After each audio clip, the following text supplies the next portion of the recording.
তো এখন বসেছি রাজস্থানের মিষ্টি খেতে। প্রথমে মুগ ডাল লাড্ডুটা খাবো। কি বলবো, তুলনা হয় না, এতটা সুন্দর। আর এটা কি বলছে মাওয়া ক্ষীর, এটা খাই।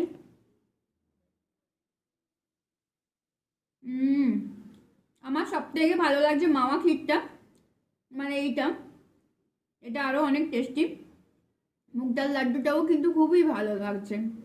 তো আমরা কিন্তু যে দিয়েছিলাম, আমরা কিন্তু এই মিষ্টিটা সবাইকে দিয়েছি, কিন্তু সেখানে তো আর প্যাকিং করার সময় আর ভিডিও করিনি, তো তাই জন্য আপনাদের সঙ্গে মানে আপনাদেরকে দেখাতে পারিনি।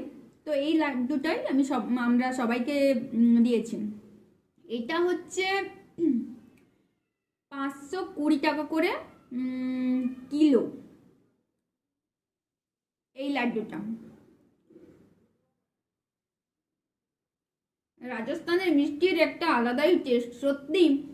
নিয়ে 3 রকমের মিষ্টি খেলাম, এত সুন্দর টেস্ট কি বলবো, অসাধারণ।